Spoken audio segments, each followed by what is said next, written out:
So I'm getting ready. Please wait a moment for me.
So the last time when we met, we were talking about the Buddha's daily schedule.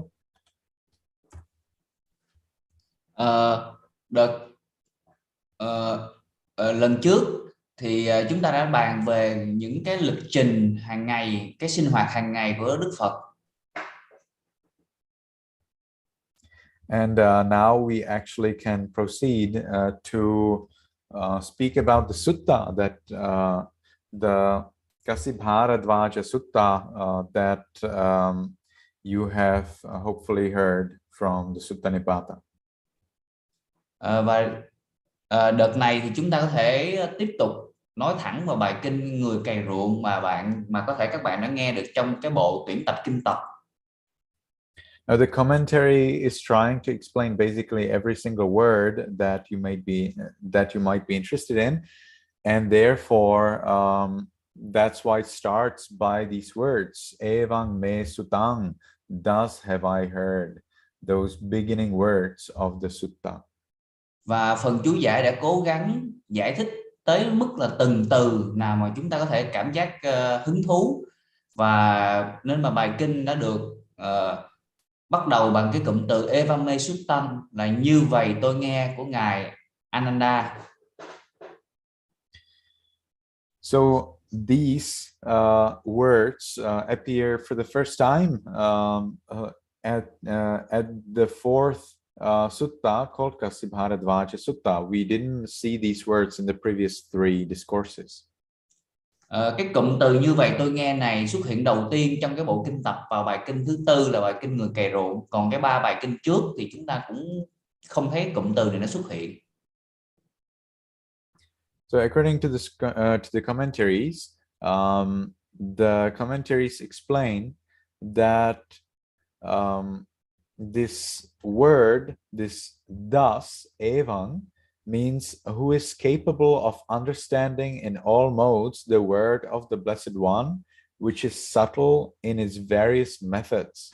In other words, these words were told by they were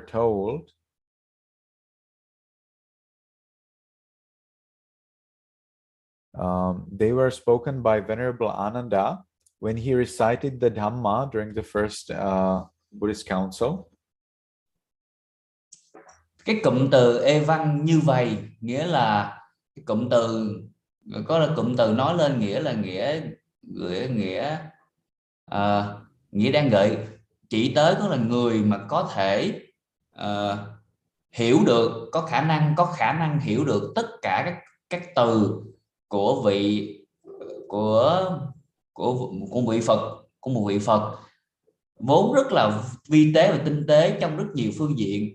Và nghĩa là chúng ta đang nói là về ngài Đại Đức Ananda đã nói lên cái cụm từ này khi mà ngài trong cái lần mà kết tập Tam Tạng lần đầu tiên trước 500 vị A-la-hán.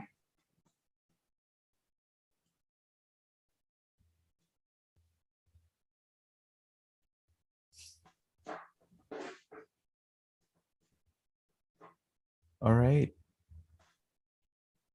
So then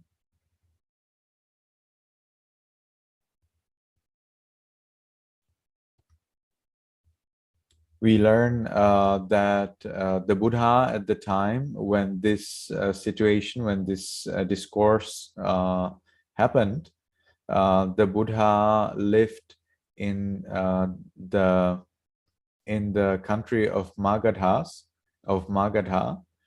and we already spoke about the history of the country Magadha in the previous lesson when I told you about a Jataka story of the Buddha's previous life, where the Buddha, as an advisor to the king, suggested that the king doesn't tell lies, but the king told lies anyway, and that's how he sank in earth. Trong cái giai đoạn này của bài kinh thì Đức Thế Tôn chúng ta đang ở cư ngụ tại đất nước ở đất nước Ma Kiệt Đà, Maganda. Thì trong cái đoạn bài kinh giảng tiếp phía trước thì tôi đã nói về cái ý nghĩa của từ Maganda, Ma Kiệt Đà, nghĩa là trong cái chuyện tiền thân Jataka của Đức Phật thì ngài đã khuyên một vị vua là đừng có nói dối, nhưng mà vị vua vẫn tiếp tục nói dối và ngài đã bị đất hút. And at that time when the king Chaitya, when he sank in the earth because he told lies, the people they probably wanted to dig the earth to rescue their king. However, the advisor, the Buddha to be, suggested that they should not make a hole, saying ma gadhang karotha, because the king was fell into the hell of Avici, into the lowest hell. So the people, regardless how much they would dig the earth, they would never get to the king. Rồi vào thời điểm đức vua bị đất hút đó, đức vua Chaitya bị đất hút đó, thì các người dân của đất nước Ma Kiệt Đà lúc đó muốn đào đất lên để giải cứu đức vua, nhưng mà vị tiền thân của Đức Bồ Tát đã khuyên rằng là họ không nên làm, không nên đào đất lên. Tại vì sao? Tại vì đức vua này đã bị rớt thẳng vào địa ngục sâu nhất là địa ngục A Tỳ, rớt thẳng vào địa ngục A Tỳ, thì nên mà dù họ đào cái cỡ nào đi nữa thì họ vẫn không đào và giải cứu được đức vua.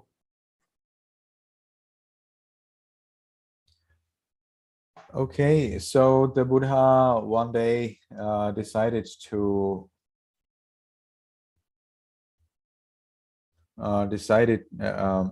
so it actually happened that the Brahmin, he decided, the Brahmin who was so rich, he decided that he will give food to other farmers. And one day the Buddha, as he saw that this Brahmin may become enlightened after listening to the Buddha's teachings, the Buddha decided to enter the village. And the commentaries explain how the Buddha actually wore a sapphire-colored stone bowl in his hands. Vào cái thời điểm này thì có một cái vị Bà La Môn mà người ta đã giàu, ông ta giàu có tới mức mà ông ta quyết định là sẽ bố thí đồ ăn cho các người mà nông dân. Thì nên mà khi mà Đức Phật nhìn và quán xét thì thấy rõ ràng là vị Bà La Môn này có thể giác ngộ, nên mà ngài đi khất thực tới ngôi làng này để độ cho vị Bà La Môn. Và trong chú giải có nói là khi mà ngài đi khất thực thì cái bình bát của ngài có cầm trong tay một cái bình bát bằng đá và có màu ngọc bích. However, this is a little bit strange because the scriptures clearly say that there are only two kinds of bowl. In other words, the stone bowl actually is not supposed to exist because there are only two kinds of bowl. You know what I mean? The scriptures explain what is a bowl and they define the word. And the word is defined as two kinds only, either made of clay or made of metal. There is nothing else is considered to be called bowl or to be a bowlish thing. Nhưng mà cái bình bát này, ngài Sarana nói cái bình bát này có vẻ lạ, tại vì trong trong kinh điển, trong luật thì đã định nghĩa rất rõ cái cụm từ là bình bát. Thì bình bát chỉ có thể được làm bằng hai chất liệu. Thứ nhất là được làm bằng đất sét, thứ hai được làm bằng kim loại, chứ không phải là bất kỳ một cái loại nào mà chất liệu nào khác mà có hình dạng giống như một cái bình bát. So if we look at the explanation of what's a bowl, you will see that there are only two bowls. Patto nama dve patta ayopatto mattika patto ti. Patto means bowl. Nama means it means. Bowl means. And then dve patta, two bowls, two kinds of bowl. Ayopatto, metal bowl. Mattika patto, clay bowl. This "the" at the end just means it's used like a dot at the end of the sentence. Okay, you have a dot here anyway, but it doesn't matter. So "the" actually means somebody said it, or this is the end of the sentence. So there are only two kinds of bowl, either metal or clay. How did it happen that the commentaries say the Buddha had a stone bowl is weird, because you cannot have stone bowl. You can have a stone or a bowl, but not both. Thì ngài nói là trong kinh điển đã định nghĩa rất rõ, là cái câu của trong kinh điển được định nghĩa là một cái bình bát thì có hai loại, là bình bát bằng kim loại hoặc bình bát bằng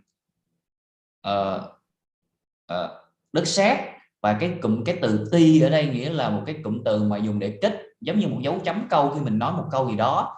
Nên mà ngài nói rất là lạ, tại sao lại trong chú giải lại nói rằng một cái bình bát bằng đá.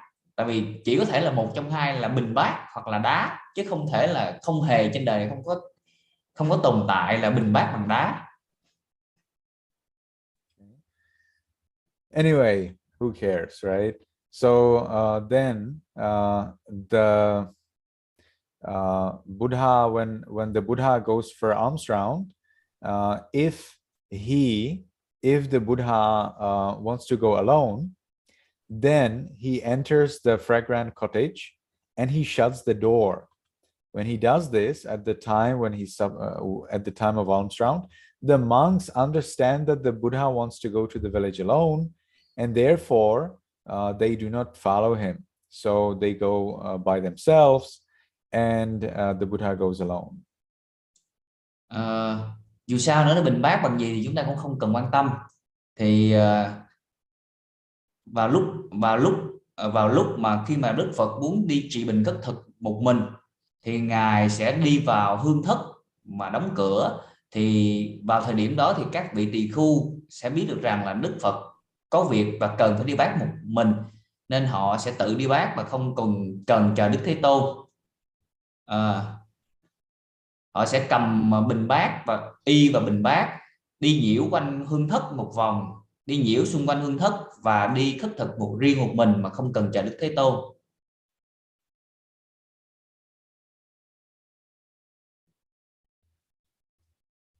All right.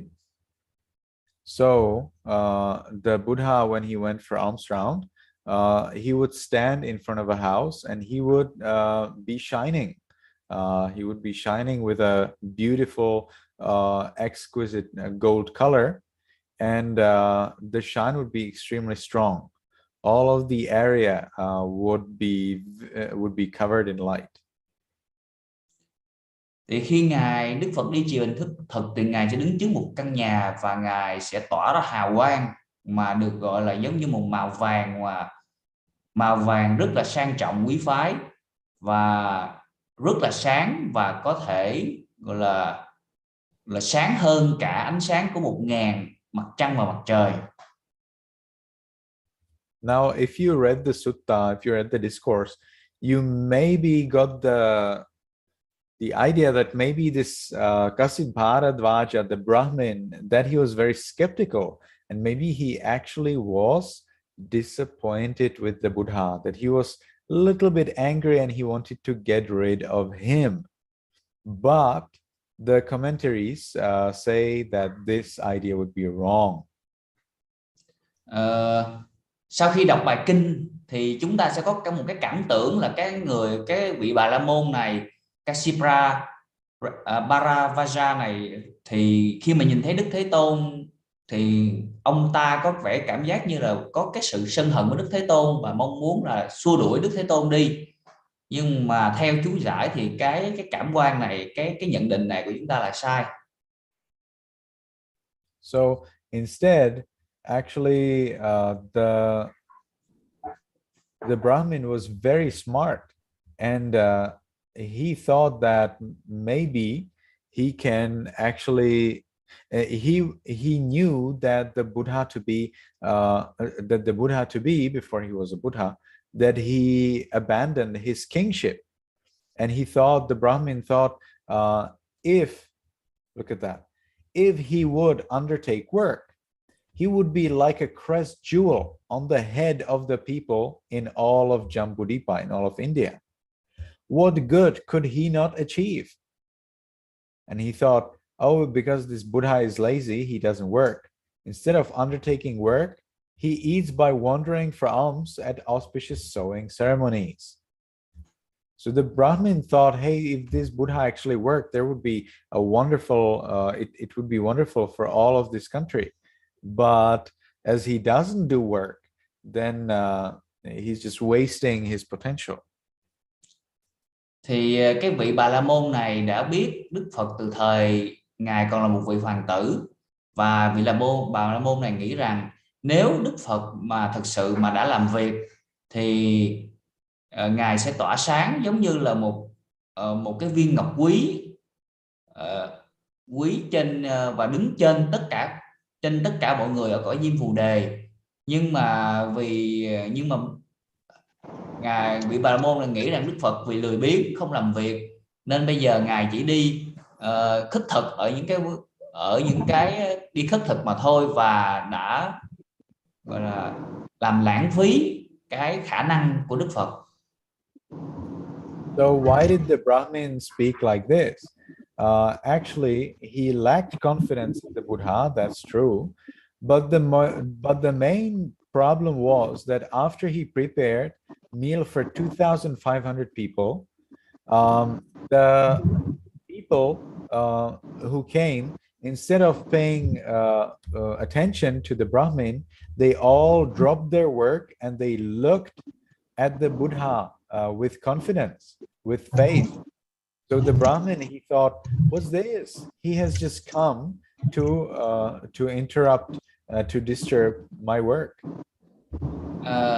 Và rõ ràng nhất là, thứ nhất là ông Bà La Môn này không có niềm tin với Đức Phật. Nhưng mà một cái vấn đề thứ hai không phải là ông ta tiếc cái phần mà vật thực cúng dường đâu, mà vì khi mà thực sự là nói là ông Bà La Môn này đã chuẩn bị vật thực cúng dường cho tới bố thí cúng dường cho tới 2.500 người lận, thì tại sao mà lại tiếc một cái muỗng cháo, một vài muỗng cháo? Nên mà câu trả lời về tiếc vật thực là không phải. Nhưng mà lý do là tại sao? Tại vì khi mà đang thực hiện cái buổi bố thí này thì tất cả các người xung quanh từ bỏ công việc và nhìn chăm chú vào Đức Phật, nên mà vị Bà La Môn nghĩ rằng Đức Phật đã tới và làm gián đoạn, quấy rầy cái công việc của ông ta đang làm. So we read here that the Brahmin actually recognized the special 32 marks of physical excellence on the Buddha. So he thought, possessing such marks, what could you not achieve? And he wanted to show that he does not neglect work. He works so hard, but still he doesn't possess those marks of physical excellence. So if the Buddha with those marks of excellence also works hard, everything would be successful. Và vị Bà La Môn này cũng đã nhận ra được là Đức Phật có đủ 32 đại nhân tướng về trong tướng học, và vị Bà La Môn nghĩ rằng với 32 đại nhân tướng này thì khi mà Đức Phật làm việc thì có cái gì mà ngài không thể đạt được đâu. Nhưng mà khác với bản thân vị Bà La Môn, đó là gì? Tôi đã làm việc rất chăm chỉ, làm việc rất chăm chỉ, nhưng mà không giống như ngài, không như Đức Phật là tôi không hề có được cái dấu hiệu của 32 dấu hiệu của 32 hảo tướng đó. All right. And then the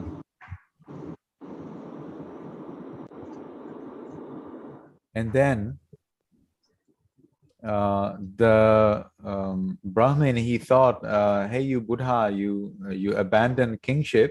You could be the king of all of this huge universe, and now instead you are weary. What is that? Weary.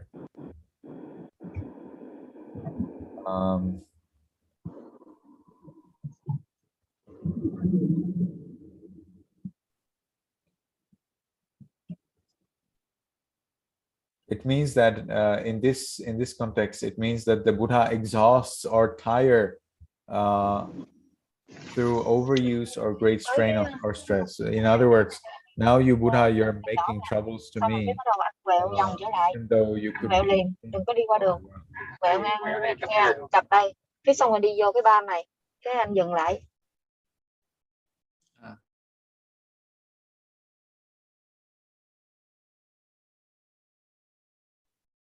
Okay, then you're muted now.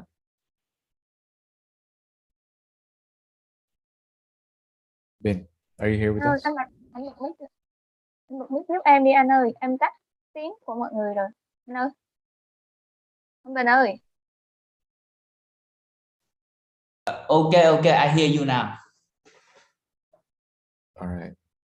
So the Brahmin criticized the Buddha for causing troubles, even though the Buddha could actually be the king of the world. Could you repeat the meaning of weary again? The meaning of weary in this context. Of weary, yes. Yeah, weary. Weary means it's strange. I don't think that the word is right here. It actually means to cause others troubles. Thì vị Bà La Môn này nghĩ rằng với 32 đại nhân tướng này thì Đức Phật nếu mà trở thành một vị vua thì ngài có thể trở thành một vị chuyển luân thánh vương và cai trị cả toàn bộ vũ trụ, nhưng mà vì ngài đã quyết định từ bỏ ngai vàng nên ngài hiện giờ là ngài mang lại cái sự gọi là đem lại sự khó khăn cho người khác. Nhưng mà ngài thiền sư Sarana thì nghĩ rằng cái cụm từ này nó không đúng trong ngữ cảnh này lắm.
I see. So it means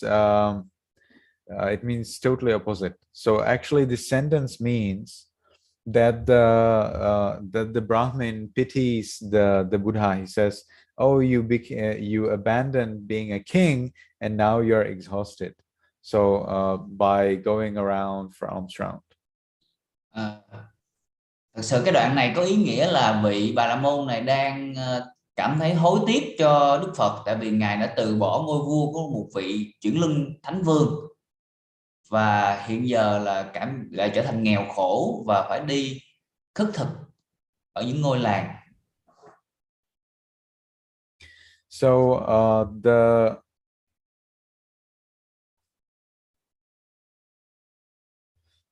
the commentaries say that the Brahmins started to speak to the Buddha in the way he started after he saw the bodily splendor. Bodily splendor, that means the beauty of the Buddha's body, and he accordingly thought of the beauty of his probable wisdom, potential wisdom. So that's how the Brahmins started to speak, and that's why the Brahmin first said what he said. That means, I plow and sow, ascetic, and having plowed and sown, I eat. You too, ascetic, must plow and sow, and having plowed and sown, you can eat. In other words, he is appealing to the Buddha's wisdom. Vị Bà La Môn này sau khi thấy được hảo tướng của Đức Phật thì cũng nghĩ rằng Đức Phật có thể sẽ có được những cái trí tuệ, nên mà ngài đã nói theo vị Bà La Môn đã nói theo cái cách này để bắt đầu câu chuyện với vị Phật, là ông ta dùng từ là tôi cày và bừa này khổ hạnh, và do cày và bừa nên tôi được ăn. Chính vì vậy nên này người khổ hạnh cũng phải cày và bừa, và sau khi có cày và bừa thì bạn có thể ăn được thức ăn.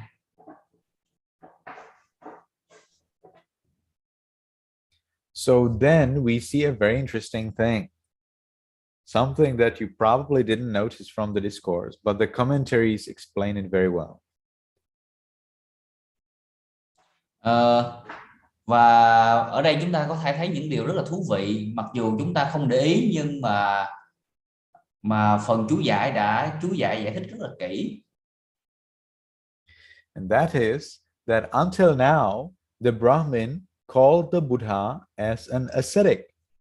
But after the Buddha then replied that the Buddha also plows and sows, and having plowed and sown, he eats, the Brahmin stops to call the Buddha an ascetic, and he starts to call him Master Gotama. Một cái điều rất thú vị là trước đó là vị bà La Môn này gọi Đức Phật là cụm từ là khổ hạnh, ascetic. Nhưng mà sau khi Đức Phật trả lời cái câu trả lời cho bà La Môn là ta cũng vậy này bà La Môn, cày và gieo hạt, và sau khi cày và gieo hạt ta ăn. Thì sau khi cái Đức Phật trả lời bà La Môn cái đoạn đó thì vị bà La Môn này đã ngưng cái cụm từ khổ hạnh và bắt đầu gọi Đức Phật là ngài hay là vị thầy Gotama. And that is because even though the Buddha obviously doesn't sow and plow, the Buddha said that he sows and plows. So he was wondering, this ascetic certainly cannot tell me a lie. There is a deep wisdom between what he says. And appreciating his wisdom, he starts to call him Master Gotama and not an ascetic anymore. Và do Đức Phật trả lời rằng là tôi có cày và gieo hạt, nhưng mà vị bà La Môn thấy rõ ràng rằng là Đức Phật không có cày và gieo hạt, nhưng vị Bà La Môn nghĩ rằng chắc chắn Đức Phật đã không nói dối, nên mà vị Bà La Môn là biết rằng Đức Phật có một cái trí tuệ thâm sâu. Chính vì vậy mà vị Bà La Môn đã đổi giọng và gọi ngài là bậc thầy Gotama.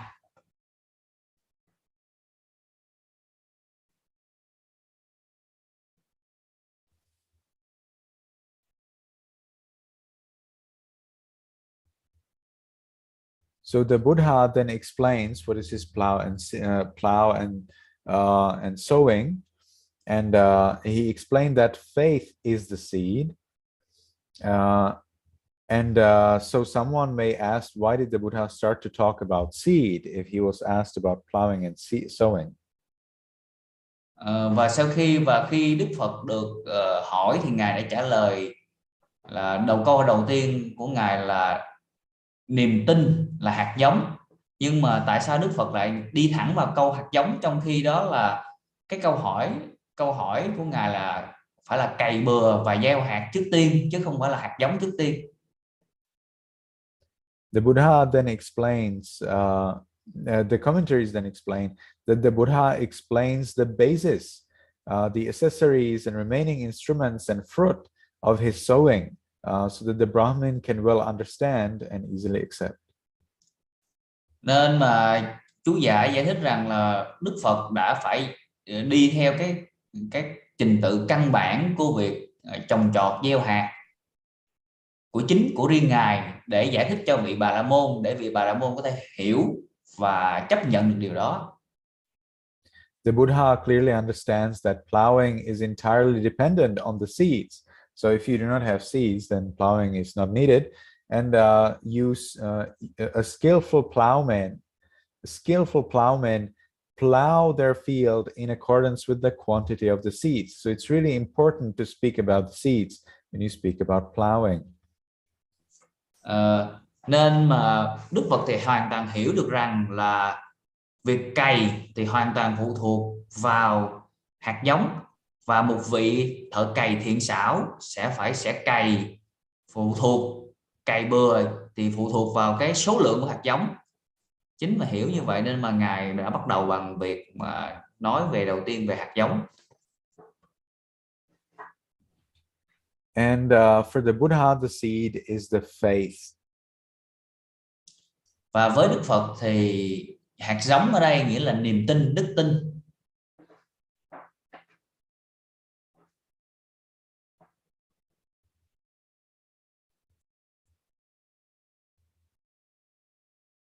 So the commentaries explain that the Brahmin, he was born into a family with the wrong view, and he was devoid of faith. However, if one has weak faith, it is not possible for them to remove their defilements, and therefore, instead of achieving what they want, they are like an ox yoked to an elephant by a single halter. In other words, they are led by stupidity without any control. Vị Bà La Môn này được sinh ra trong gia đình có tà kiến và thiếu mất niềm tin. Nên mà trong chú giải nói rằng nếu một người mà có niềm tin yếu thì nó sẽ không đủ để xóa bỏ, diệt trừ được các phiền não. Và giống như một cái ví dụ là khi mà một con bò được bắt chung một cái ách của một con voi thì nó sẽ đi lung tung và không có được kiểm soát. Thì trong trường hợp tương tự giữa niềm tin và trí tuệ là như vậy. Nếu niềm tin yếu thì nó không có dẫn coi chúng ta đạt được cái mà chúng ta mong muốn. All right. So the Buddha explains that faith secures provisions for a journey. In other words, faith makes sure that your meditation will be successful. Faith, and you can continue for a long time. Faith is a person's companion because it supports you when you have troubles. Faith is the best treasure because thanks to faith you can achieve what you want. Đức Phật nói rằng niềm đức tin sẽ đảm bảo tư lương cho cuộc hành trình, tại vì nó sẽ giúp cho cái sự thực hành thiền của mình diễn ra tốt đẹp. Đức tin là một vị thiện bạn hữu của chúng ta, và đức tin là tài sản quý báu nhất của một con người. Also, by faith one crosses the flood. In other words, if you have trust in the Buddha and his teachings and your teacher, then it is possible to follow it and achieve enlightenment.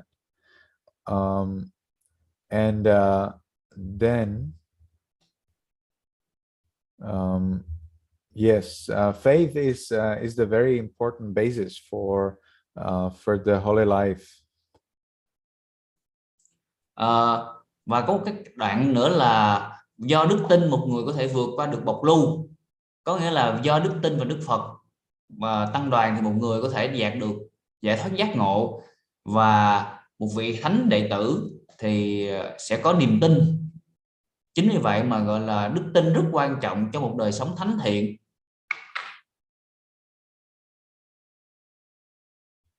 So faith has the characteristics of being peaceful or trust, and its function is to enter upon.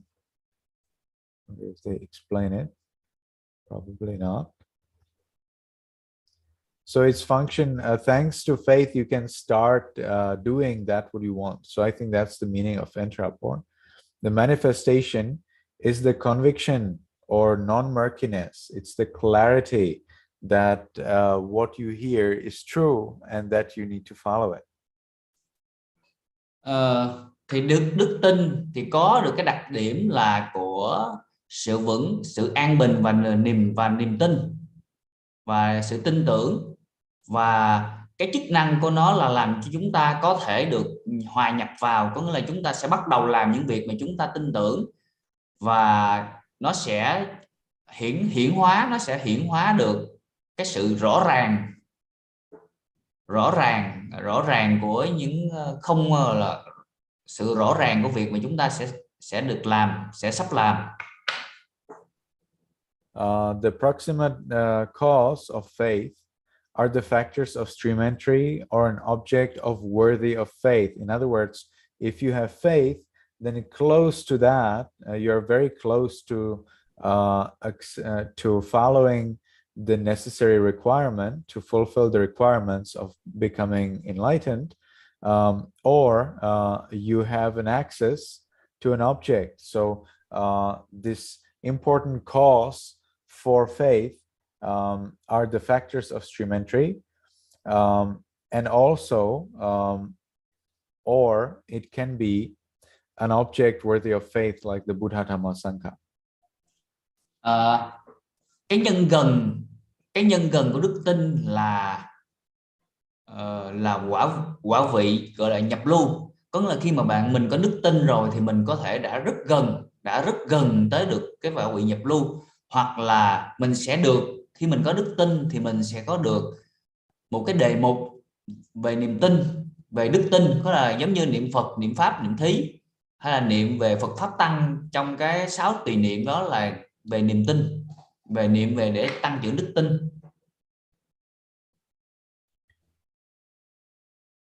So here we see a very interesting information that faith consists in clarity of mind. What kind of clarity? Clarity is similar to a mirror or the surface of water. So as the water clearing jewel clarifies water, so faith clarifies the associated mental qualities. Đức tin thì bao gồm sự trong sáng của tâm trí, giống như là sự trong sáng của một cái tấm gương, hoặc là của một mặt nước hồ. Giống như là cái mặt nước mà thanh tịnh thì nó sẽ làm gọi là giống như là của mặt nước mà phẳng lặng, giống như sẽ bảo đảm là cái nước được trong sáng, thì cái đức tin nó sẽ làm trong sáng hoặc là thanh tịnh hóa những cái dòng tâm đi kèm, dòng tâm thức đi kèm. So back to the simile of plowing, the Buddha's plowing is secured below with good behavior, and above it sends the sprout of serenity and insight. So the seed, that's the seed. So the seed from below is secured by faith, is secured by good behavior. So the seed itself is the faith. It is secured below by good behavior, and it sends forth, as it grows, it sends forth the sprout of concentration and wisdom. Và cái đức tin chúng ta thấy ở đây là gì? Để tiếp tục quay lại câu chuyện mà cày ruộng, thì đức tin ở đây là hạt giống, và để nó được bảo đảm bởi phía dưới, ở phía dưới của nó là cái gốc của nó, nghĩa là giới hạnh, good behavior, nghĩa là giới hạnh, những hành động tốt, và cái quả mà nó trổ ra, cái hạt giống nó trổ ra, đó là định và tuệ. Faith takes in the moisture of concentration and vipassana insight, and it grows through the stalk of the noble path. Later, it ripens in the noble fruit. Thì đức tin sẽ lấy được cái dưỡng chất, và dưỡng chất của định và tuệ, và sẽ phát triển thành mầm của con đường chánh đạt, được con đường thánh đạo, và cuối cùng sẽ trổ thành thánh quả.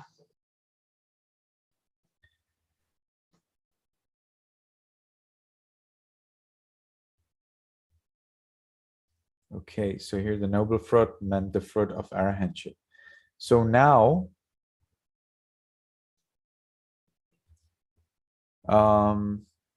thank you everyone for coming, and we will continue next week. May you be happy, may you be healthy, and may you soon attain the eternal bliss